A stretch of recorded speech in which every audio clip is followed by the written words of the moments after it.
Conscious Collaboration brings together entrepreneurs, changemakers, and thought leaders. We aim to highlight the people that embody the idea of aligned mind, body, and business. Each week, we share, discuss, and learn from the various experiences and ideas of our guest experts. Through our discovery, we find a path to an aligned mind, body, and business. What up, guys? It's Emily. And I'm Lisa. And we are the Conscious Collaboration. What up, Emily? What up? I would like to introduce everybody to my good friend, Josue Enriquez from the International Feng Shui Guild. And he's here to do a little talk with us about time and what that means. And it seems like you guys, we've been doing a little pre-chat and we've been talking about the like, especially in the Western world, we're always like, there's not enough time. And we all know that the only constant there is change. And so, Josue, you and I met in the International Feng Shui Guild, virtually, of course, because you're located in, where are you located? San Antonio. San Antonio, yeah. Do you want to give a little bit of background and what brings you, how we got connected, and what is your perspective, and what are you currently studying? Sure. Thank you very much for the invite. Well, nice to meet you both, even if it's electronically.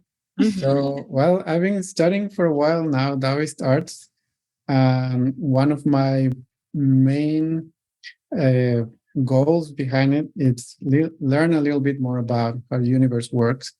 Usually, that is something that will actually drive me in understanding how things work, even from any perspective. And I think Daoism has a very interesting way of explaining how things come together. So eventually I started learning Feng Shui, and that's how I got into Feng Shui Guild. I'm sort of new in San Antonio, so searching out for friends, and especially friends that talk on the same language, so they don't freak out when I talk about energy or something around it. So it's been very nice meeting you both. So I'm here ready. Like that, you always bring a lot of wisdom and science too. You're always seeking the science and the mechanics behind what you're practicing. So I really like and respect that about you. So I think that really comes across in the professionalism of how you're able to communicate energy with people that might be kind of off-putting to them. Skeptical. Yeah. How do you work that in conversation? It depends pretty much on the edge we're talking about. And actually, now that we were talking in the beginning, one story came to me, and I think, I would like to share it with you. I think it's a good starting point. Sure. A few years ago, when I started learning traditional Chinese medicine under this Daoist perspective, there was a parent that was very confused about his kid. So he says, like, my son tells me that he hears some voices, he behaves very badly, he's always sleeping, and we don't know what to do. We've took him to the doctor, and they say it might be schizophrenia. And the panorama was looking really, really bad. So they bring it to the clinic with my teacher. At the time I was learning with him, and immediately he see the kid, watch, take the pulses, and say, well, can you tell me a little bit more about it? So the kid starts saying, I can hear people talking to me, and it's very weird. Sometimes I want to kill myself. So it started building up. And at the point, my teacher said, like, okay, how old are you? And it says, I just turned 16. And I say, okay, well, that's the issue. Have you been eating good? Well, more or less. Have you been sleeping good? Well, no, I stay up late playing video games, stress of the school, and my parents, they are not very helpful.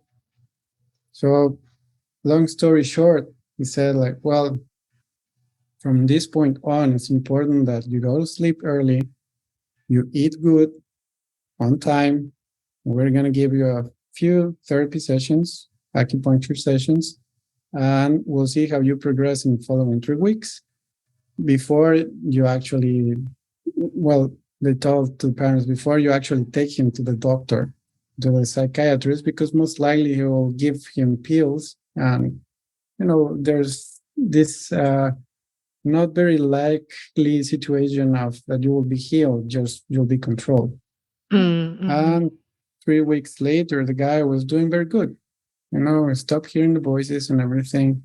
And this is one of the main reasons I like about timing, besides being layered, is that we're also subject of these variations in times. We're also seasonal. We're also time.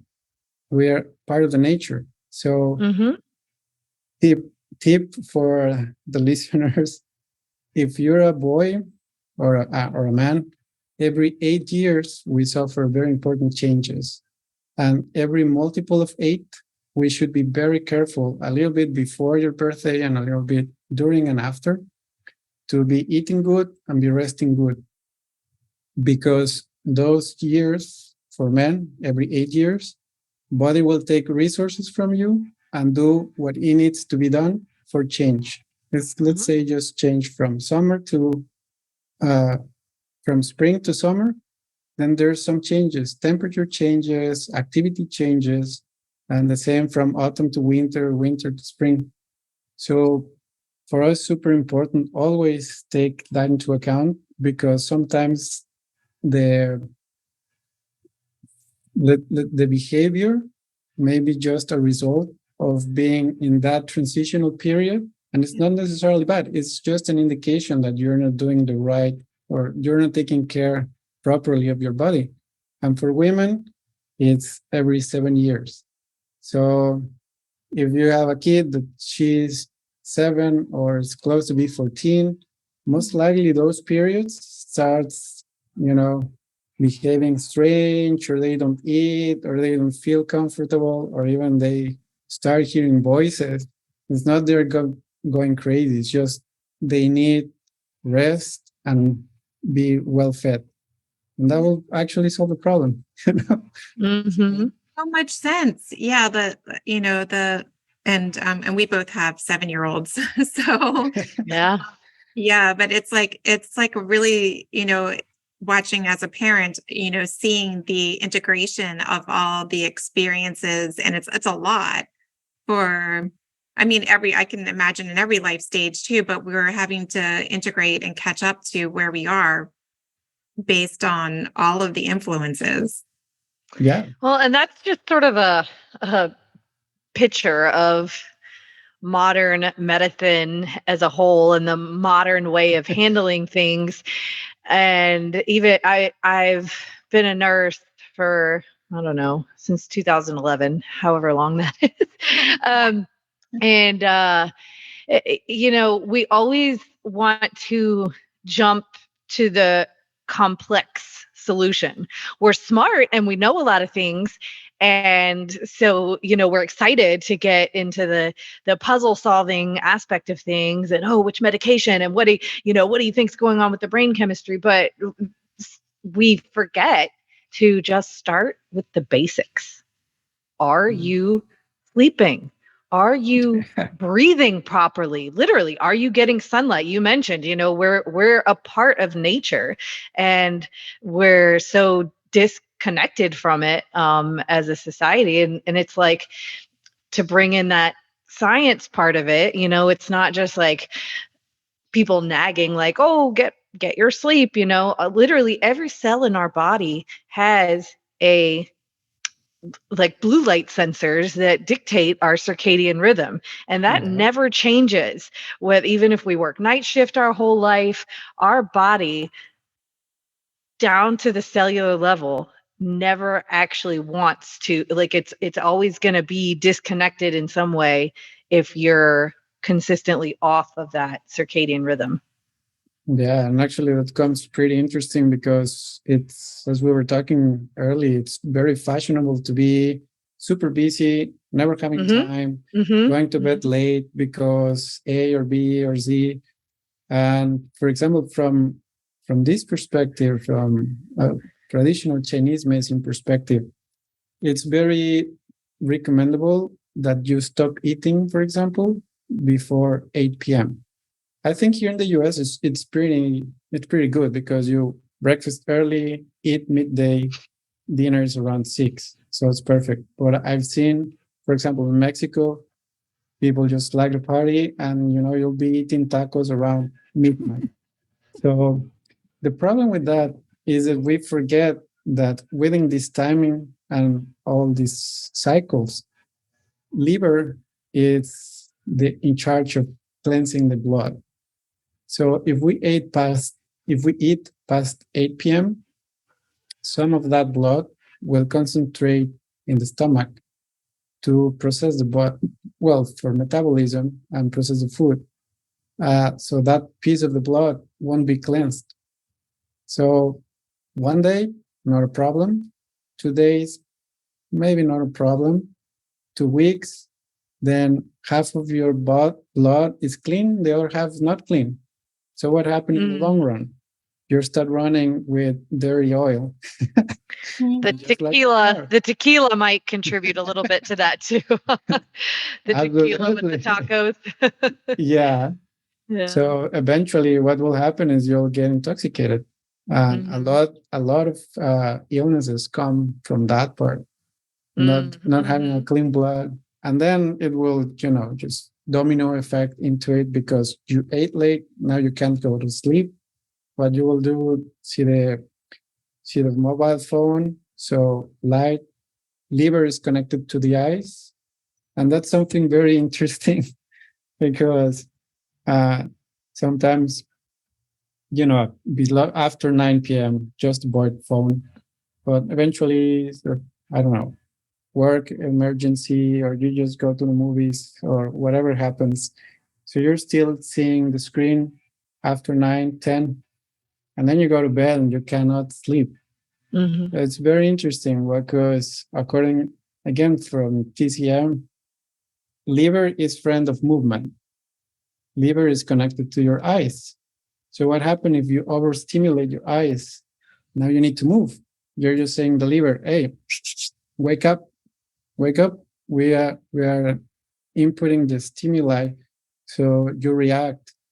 And if he's reactive, then now he needs to move.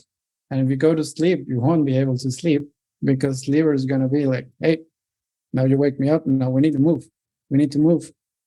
What happens? You end up sleeping after 1 or 2 a.m., then dragging to the next day, waking up late.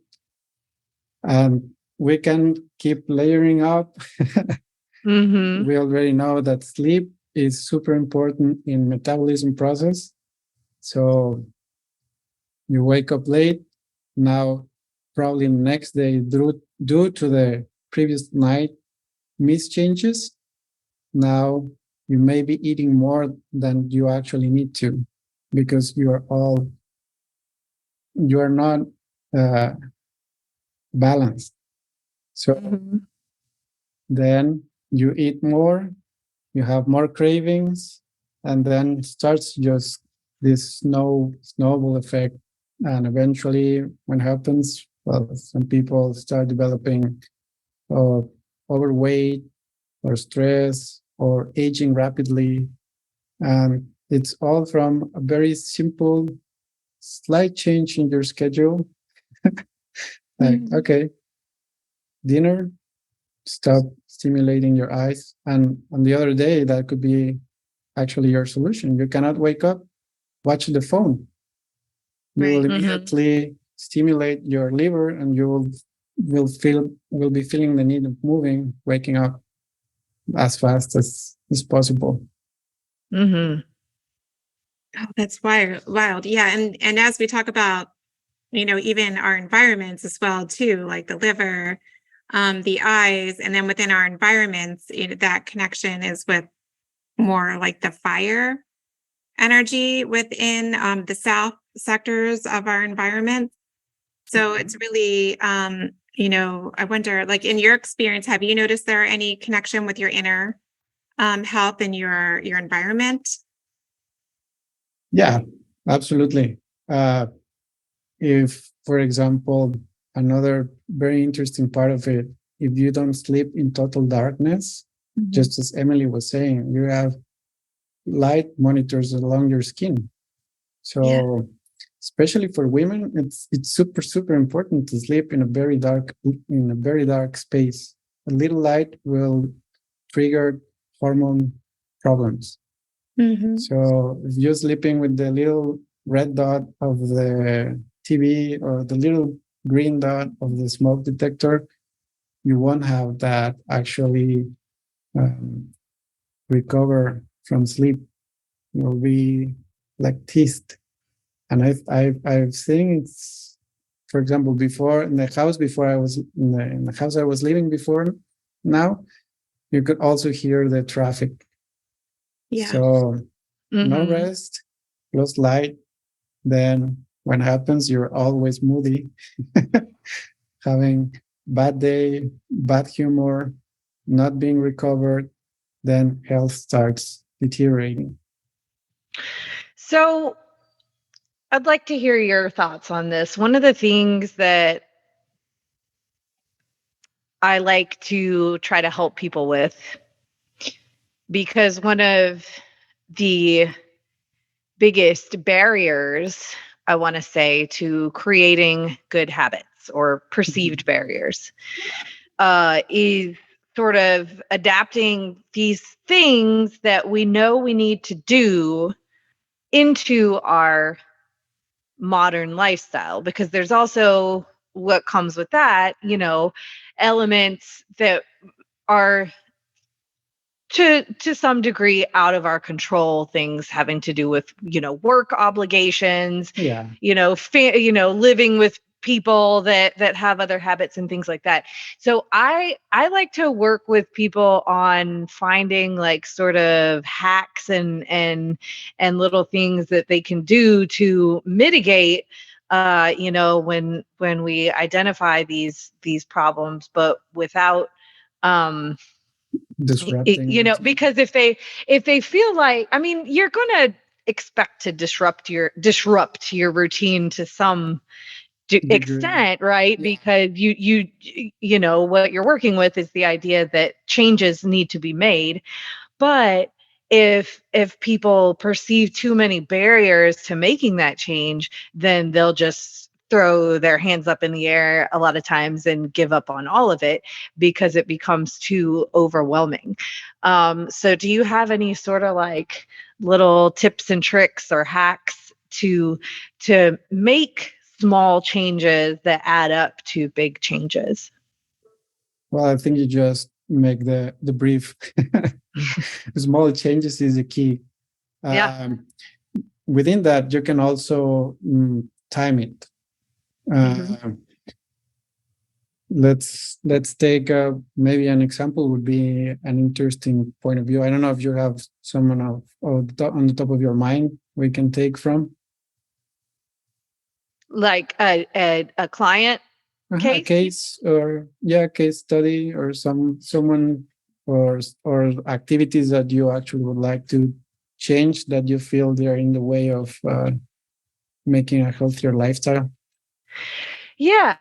So, well, I'll give you an example of how I try to fold it into just the Iron Yogi fitness lifestyle in general. Because along a lot of the same lines, although again, kind of a different school of thought, I guess, but coming to the same conclusions, very similar conclusions. I tell all my clients that there are 3 daily non-negotiables. Easy peasy stuff, but that if done every day and checked off every day, over time will improve your health, times exponentially. And that is breathe, ground, and get sunlight. Okay. Breathe, ground, get sunlight. And then I kind of try to work with people on ways that they can integrate those checkpoints into their daily habits that they already do, so that it's not, making some huge overhaul all at once. So, maybe if somebody has their coffee in the morning, I'm like, okay, so you can go outside, shoes off if appropriate, and have your coffee and have your eyes exposed to that daylight, and as much skin as appropriate exposed to that daylight, and just have your and do some sort of intentional breathing practice, whether it be a fancy breathwork practice or just intentionally deep breathing for a couple of minutes, and do all that, have your coffee, and boom, in 20 minutes, you've crossed out all of your daily non-negotiables. Oh, that's nice. Well, the only thing I will add on top of it, one thing that it's pretty common when we work on that part, or at least what I've noticed, when we have an extra amount of energy, we will usually go and waste it on the thing we like the most. So my first question for the person would be, what are you doing right now that if you will have an extra punch of energy, you will actually jump into it? And then you'll find the habit that needs the most of the change. An example, let's say let's take coffee, so we create a little bit of controversy here. Nah, okay. I'm joking. Let's say someone says, well, I need my morning coffee because otherwise I don't work, which is a common saying. I'll say, okay, no problem. From a natural point of view, taking coffee once in a while is good, just like taking tea. If you abuse it, then most likely you are covering up on something you are lacking, that's most likely rest. So what about we take your coffee off and we exchange it for something, and the moment you need to rest, go rest. Okay, no problem. Then take the coffee off. Once, if you drink it daily, then reduce it 3 times a week. Start resting. What happens?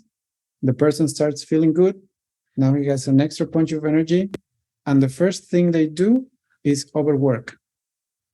So then all the effort in reducing that little hack of your daily life that keeps you to work, now that you have the extra punch of energy, you're working extra hours. So it's not actually doing any good. So I will go specifically and ask, hey, let me know if you have right now the extra punch, where would you waste it? Because the wise way of doing it is that, okay, now I have more energy. Now I can start probably taking care of my body. Now I can start preparing my own meals. Now I can start going to bed earlier or waking up earlier, and then start trying to catch up with daily timing and my daily flow, and eventually catch up with everything. But if we are trying to nurture you, and the first moment you have your extra dollars, you will buy a beer, then probably we will be always in this vicious cycle, never trying to get out. I think that's a pretty cool way to discover what your, less ideal habits are. Yeah. For sure, to say, okay, if you had this extra energy, what would you do with it right now? That's cool. But I think regardless of the approach, definitely what we're both getting at is you got to find the root of the problem instead of just masking the symptoms or the effects of the problem, for sure. Coffee in and of itself is not inherently a terrible substance, right? But if you're using it to, it's not a replacement for sleep. Yeah, exactly. So yeah, I think that's a really good example. like I said, regardless of the strategy, like what we really need to try to do in these cases. Yeah. So when we were preparing for our conversation and the topic today, and I think it's interesting how this is all organically coming together. We were talking about, again, the idea of containment of potential and how to have those reserves and nurture our reserves so that we can channel it into the things that are more strategic and best service rather than depleting. And you were saying, Josue, a lot of your fascination in, perhaps your studies in seeking that harmony and balance has to do with the timing and having a greater knowledge. Can you tell us a little bit about that? Yeah. For example, well, going a little a level above the body, there we can also take, for example, the seasons. Taking into account that we want to change something, we want to start something. The broadest approach will be looking at the seasons. Example,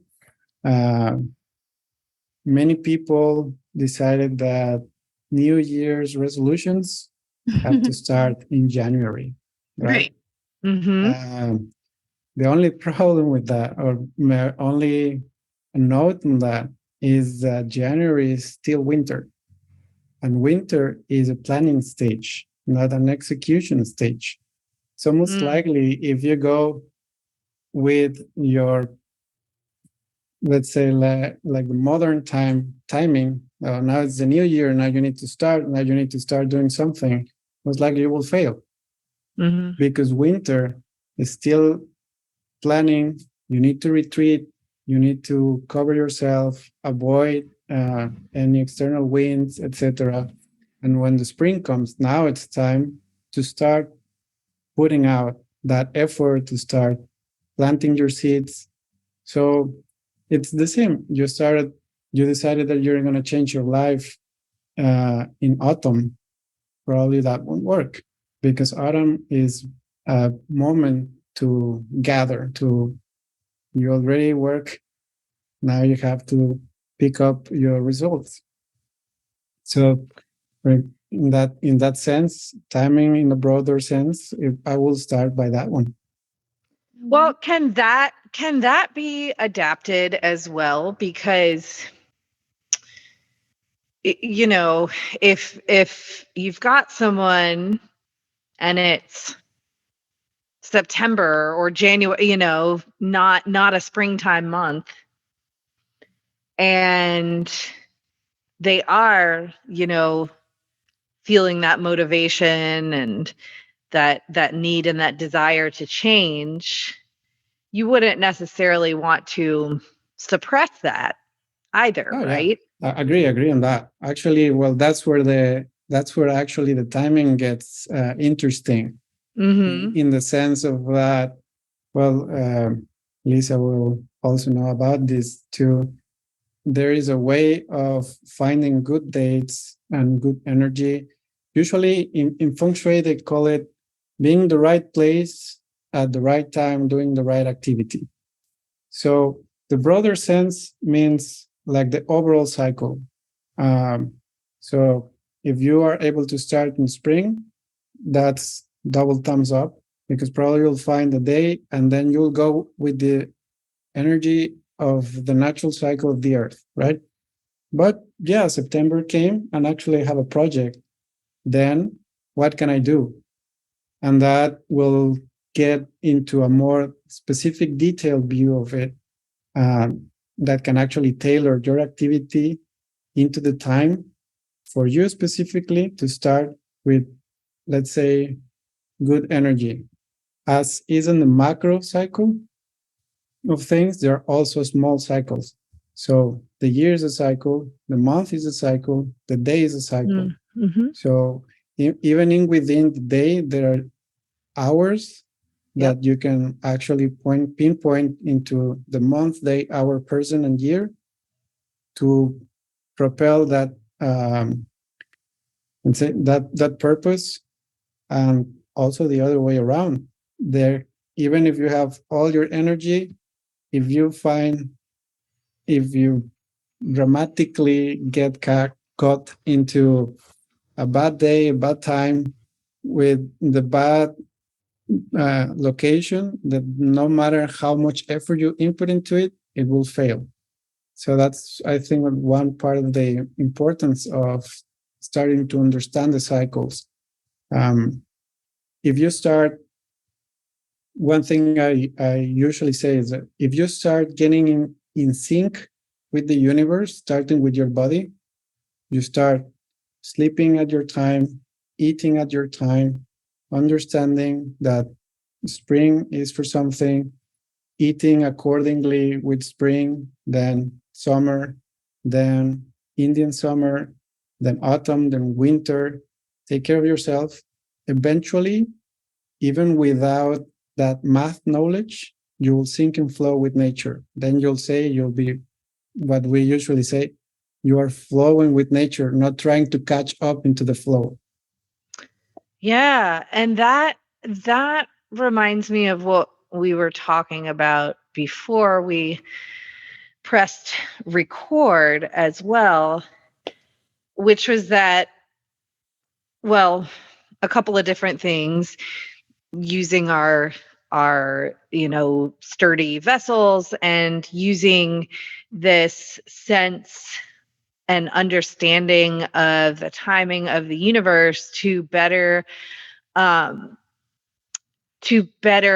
deal with change that's out of your control, not talking about personal development type changes that you're making for yourself, but things, like I said, things that are out of your control that may tend to throw you off, throw your energy off, throw your performance off. So can you talk a little bit about using that timing, that understanding of what is there a name to this calendar? There are several methods under Chinese metaphysics, and I think there are other methods around the world from different cultures. The one I'm most familiar of is with Chinese metaphysics, maybe called date selection in a general sense. So yeah, actually, according to this theory, when you are born, you have some intrinsic characteristics of yourself. Usually, Chinese metaphysics gives you a branch and a stem, meaning a piece of heaven and a piece of earth that comes together into you, and specifically you. Under that combination, you work along with the rest of the nature. And that will eventually give you a way of timing yourself along the year, along the day, along the month, along the bigger cycles, 20 years, 60 years. And as I like very much what one of my teachers says, a crisis is only a crisis if you don't know it's coming. So if you know it's coming.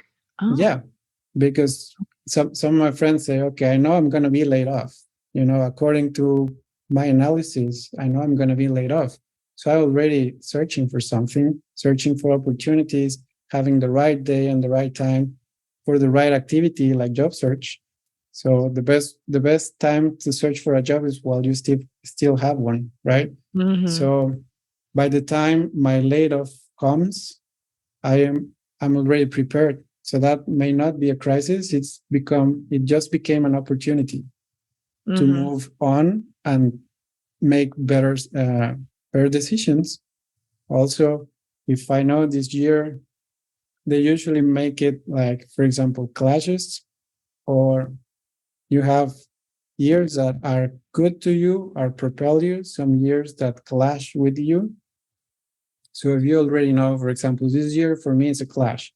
So starting something, I will have to look for very specific dates, so my intentions are not just overwhelmed by the overall energy of the year. But if there's a year that's actually good for me, then probably the previous year, I'm already prepared. So when it comes, I'll put, how do you call it, all the meat to the barbecue pit and have a great meal. Otherwise, just lay low and be aware that probably this year is going to be challenging. So take your time, read all the signs, and be aware of what can happen around you. So for starters, well, my first tip in that sense will be know a little bit more about yourselves. There are plenty of websites that can do your Chinese chart, if so to speak, or speak with an actual consultant, for example, like Lisa, and get your reading and with your consultant, understand a little bit more how the years coming for you, what you can do in this year, and the dates that you can use. For example, there are some dates, generically speaking, days that are called separating days, where technically the energy is exhausted because there is a change, and that will be the equinoxes. So many people like to go to the pyramids and do some sort of ritual. The day before, it's the chi is exhausted. It could be like extinct day in between that change. So if you decided that you're going to start a project in the spring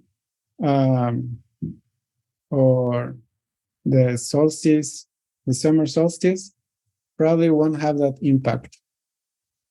So be aware, for example, of those little changes or timing that will make a big difference. Like one of my teachers says, if you cannot choose a good day, at least don't choose the bad ones. Very interesting. I think it all comes back to discernment too, and having that awareness and being able to feel where when and recognize when you are feeling depleted, when you are not feeling inspired. That would be a time for you to check in. And no matter what philosophy background, your practice school of thought is really, Josue, like you're talking about a knowing of oneself. I love in our studies that we do reach out and learn through an environmental science and study the cycles of the universe in that way. But I don't want to discount that maybe, what I love is in learning Feng Shui and talking with people from other schools of thought and practices that we all come to the same conclusion oftentimes. If I'm talking to something from Vedic astrology versus what I am practicing, or even divination through the Yi Jing, are what we find and discover and share, they are all teaching us the same thing.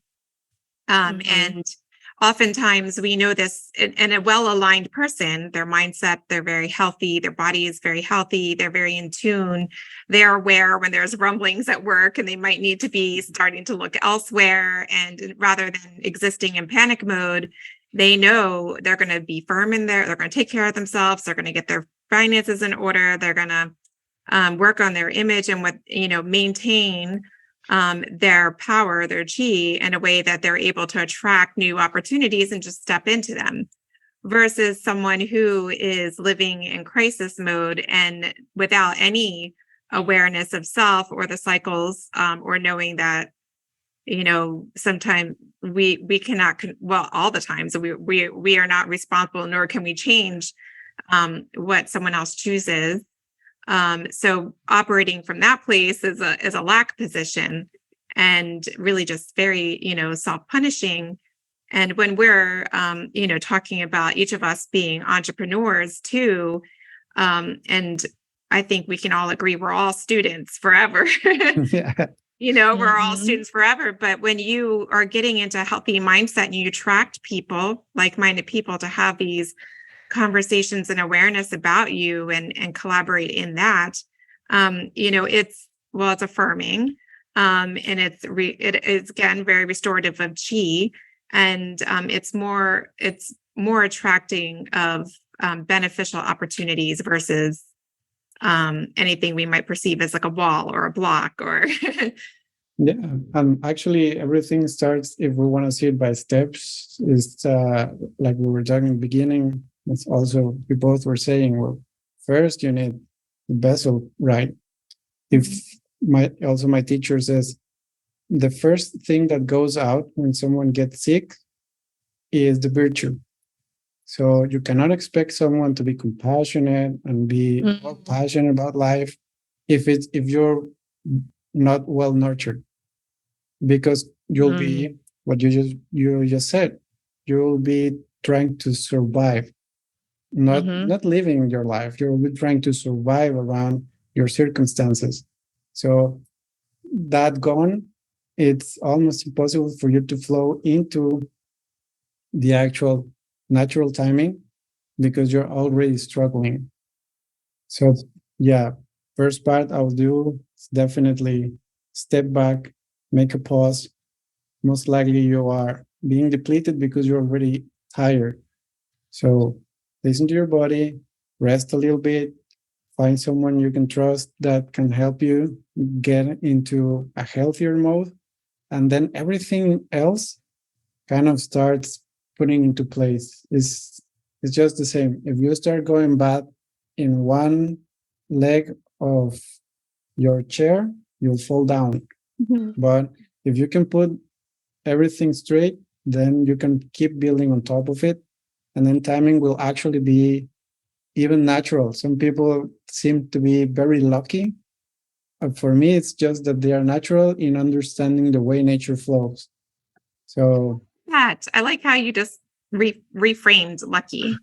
Well, that's how I was gonna. I was having this side thought that I thought maybe wouldn't be that helpful, but I thought it would be an interesting experiment to like have someone who is or who fancies themselves, pretty in tune with themselves, in tune with the natural flow of the universe already, and have them sort of like journal out a whole year and see how it compares to, the date recommendations without them even necessarily knowing ahead of time what they are. That would be really interesting to see that would be really how people,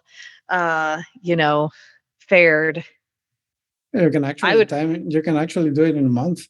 It would be enough data. Yeah. Data. Yeah. I mean, a year would be amazing, right? Because you can see the ups and downs.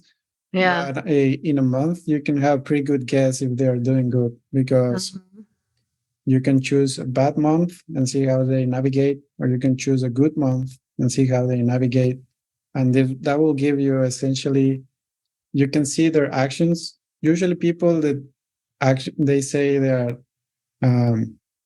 very wealthy or they have good habits. If you track them down, if you just strip them out, all you will see is that they go to sleep when they need to sleep. They eat usually at the same time. They usually intake everything they need to. They don't overeat. They don't undereat. They won't give up to cravings, or they won't party too much. And eventually you will see that this kind of my teacher says, like, all your horses are aligned. So all your horses run in the same direction, then your car will go fast. If one of your horses starts going to the left and the other one to the right, and that meaning from one side you want to be super healthy and going to the gym, from the other side you're overworking and sleeping late, that won't make any sense. And eventually that luck won't come to you. No matter how much Feng Shui you do, no matter how much meditation you do, that's not aligning everything. You see that a lot. I feel like, well, I was like this in my 20s. I was like that. I was like that in my 20s, right? I would party all the time. I would party so much, but then I would like run a half marathon or whatever. So I'd be like, I'm healthy, I'm healthy. Like, look what I can do. Or, do whatever athletic feats. But of course, by the time that starts to come to a head, and with me, it was, I got pregnant when I was 30. So you just do stop all the you stop all the craziness. But I think a lot of people get to that either never get to that point, or they get to that point and then all of a sudden it's just like they go from being able to get away with it to being fully sick. Like you don't really notice the regression until your body just goes, nope, no more. Yeah. And actually that's a good tip for the people who's listening that it's young enough. Be mindful that everything has a cost. Everything you do has a cost, a price tag. Essentially is your chi, or what we call in TCM, your yin, your essence. And that essence stores in the kidneys, and the initial essence you get is from your parents. So if your parents were healthy when you were born, most likely you have a huge bank account that no matter you smoke, you drink, you sleep late, you don't cover yourself, you overeat, you go to the gym 2 times a week, and then run the marathon, and then go party for 6 days in a row. All of that body will eventually come to homeostasis by itself. It knows what to do. The only difference is that by that time you have money to pay. So your bank account, your reserves are there for you. So, I overate. I ate 2 pizzas in a row and then ice cream. Oh, no problem. There you go. I have to pay. Then the next day I go party and I drink 6 shots of tequila. No problem. And the next day I wake up early and go run a marathon. No problem. There you go. There's reserves to pay. But eventually that reserves start running low. And that running low they manifest into the body saying, hey, you have no more reserves. So now you need to lay down. What happens? You get sick. You get sick for 2 or 3 days. You don't stop. Then you'll get sicker. You'll get more sick and more sick every time. That was actually, or you're just, seemingly all of a sudden, although it's never all of a sudden, but you're chronically ill. You've got high blood pressure, which leads to all the other things, or you've got prediabetes, which leads to all the other things. And it's like, I've been healthy. I didn't feel that happening. You're not going to feel it happening. Yeah, actually I came up the other day with a little story, tell my cousin. I said, usually the weaker people survive. And it was like, that's not true. It's the other way around. Yeah, the only thing is that if we see it from this perspective, when you are born, if you are born with a low bank account, meaning you're a child that gets sick often, you will, along your early days, you will learn to take care of yourself. You know that you cannot overeat because you'll get sick. You know you cannot stay up late because you'll get sick. You know every time you go out, you need to cover or you'll get sick. You cannot drink cold drinks because you'll get sick. In the long run, you'll start learning that. And eventually, every time you eat, you need to eat healthy. Otherwise, you get sick. What happens in the long run? This care starts building up into your reserves. So you started with 20 yin reserves. Along your life, then it will start building up, and you may end up being a very healthy individual up to 120 years. What happens with the very healthy babies? They go out without shoes, not a problem. Don't get sick. They overeat. They eat candy. They can take all type of punishment to the body, not a problem. What happens when they get to 25, 30 years old? They keep those habits, but they don't realize they've been overspending for the past 30 years of their life. And now all of a sudden they become extremely vulnerable. And now what happens? Now you need to start learning what you just needed to learn when you were 2 years old, 5 years old. And then, as we say, grandma advice, right? Now you cannot go out of the gym all sweaty because you'll catch a cold. So slowly, you start building up all those habits. Some people do, some people don't. It depends. Yeah. I could talk about this stuff all day. Yeah, me too.